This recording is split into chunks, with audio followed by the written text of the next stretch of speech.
Bismillahirrahmanirrahim. Assalamualaikum warahmatullahi wabarakatuh. Wassalatu wassalamu ala nabiyyina Muhammadin wa ala alihi wa sahbihi wa man tabi'ahum bi ihsanin ila yaumiddin wa ba'd.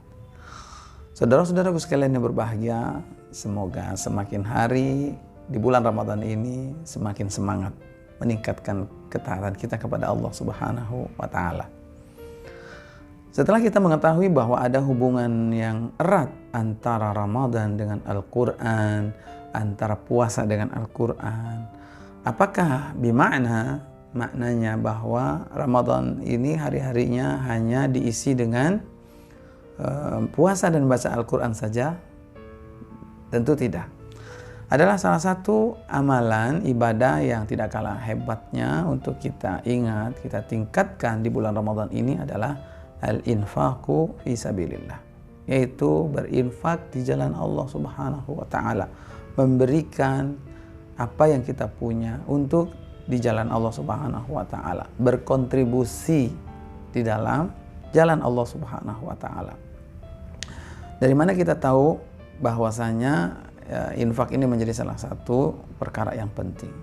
Kita lihat yang pertama, ketika Allah Subhanahu wa taala mewajibkan ibadah puasa, Allah sebutkan tujuannya, yaitu Allah katakan di surat Al-Baqarah ayat 183. A'udzubillahi minasyaitonirrajim, la'allakum tattaqun. Bahwa diwajibkannya berpuasa itu adalah agar kita bertakwa.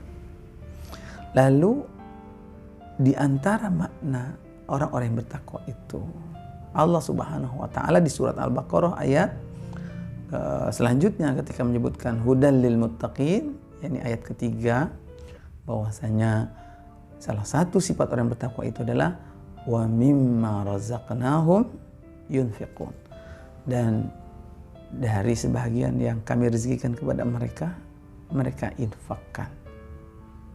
Atau di dalam surat Ali Imran ayat 133 ketika Allah menceritakan tentang sifat orang yang bertakwa, ya, uiddat lil muttaqin, bahwa surga ini disiapkan untuk orang-orang yang bertakwa, maka dari sekian banyak simat, alamat, tanda-tanda orang yang bertakwa itu yang nampak, Allah pilihkan yang bahkan yang pertama adalah alladzina yunfiquna fis sarra'i wad dharra.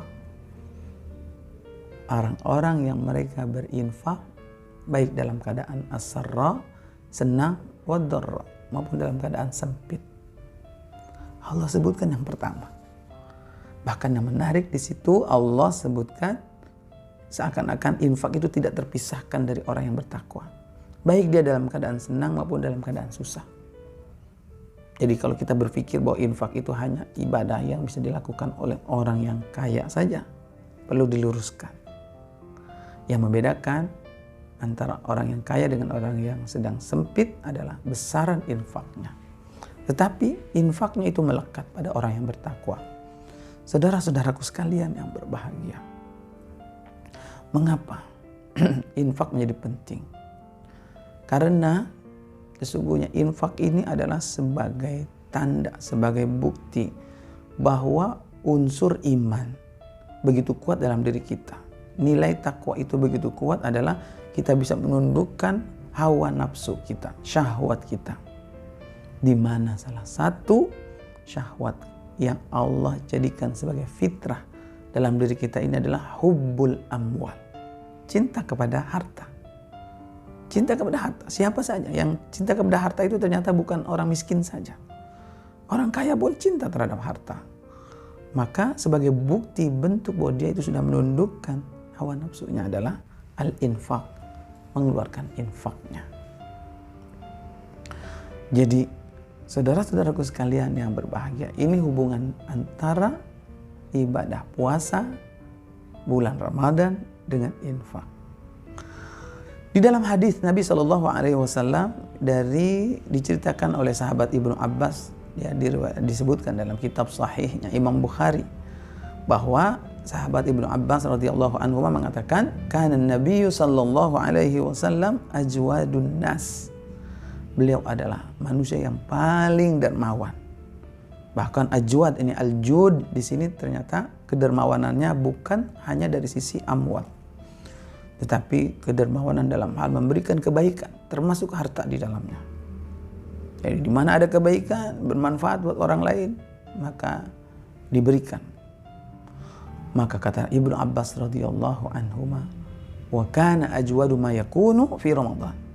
Ternyata kapan Nabi SAW dahsyat meningkat kedermawanan itu, yaitu di bulan Ramadan. Di bulan Ramadan begitu kuat kedermawanannya. Ibnu Abbas menceritakan bahwa malaikat Jibril turun kepada Nabi SAW di setiap malam. Dia bertadarus Al-Quran dengan malaikat Jibril. Maka di malamnya membaca Al-Quran. Esok harinya, pagi harinya, dalam keadaan berpuasa, Nabi SAW adalah ajwadu ma yakun, meningkat dahsyat pesat kedermawannya tersebut. Bahkan sahabat Ibnu Abbas memberikan sebuah gambaran yang luar biasa. Itu lebih asyaddu, lebih dahsyat minar rihil mursalah, dari angin yang berhembus. Membuat sebuah perumpamaan, kedermawanan Nabi SAW dalam memberikan manfaat itu lebih dahsyat daripada angin yang berhembus.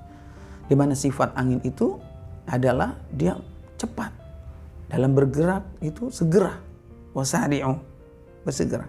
Yang kedua adalah asyumul, yakni menyeluruh. Kalau dia sudah menghembus, siapapun terkena sejuk angin tersebut. Begitulah Nabi SAW. Begitu di mana dia datang, dia singgah, siapa saja yang dia temui, dia merasakan kesejukannya. Ternyata siapa saja, tidak pilih kasih. Bukan hanya seorang muslim saja, non-muslim. Bukan hanya orang yang taat saja, yang tidak taat. Semuanya merasakan kedermawanan Nabi SAW. Saat itu berpadu antara ibadah puasa, membaca Al-Quran, dan outputnya, hasilnya adalah kedermawanan. Maka boleh jadi di antara salah satu yang menyebabkan, salah satu yang menjadi tolak ukur keberhasilan puasa Ramadan kita adalah, lihatlah seberapa dermawannya kita, seberapa respeknya kita dalam menebar kebaikan, memberi manfaat kepada orang lain. Itu menjadi salah satu indikator dari keberhasilan ibadah puasa kita. Saudara-saudaraku sekalian yang berbahagia, maka salah satu yang akan menghiasi ibadah bulan Ramadan kita ini adalah puasa, membaca Al-Quran, dan menebar kebaikan. Mari, mudah-mudahan Allah Subhanahu wa Ta'ala memudahkan langkah kita untuk mewujudkannya.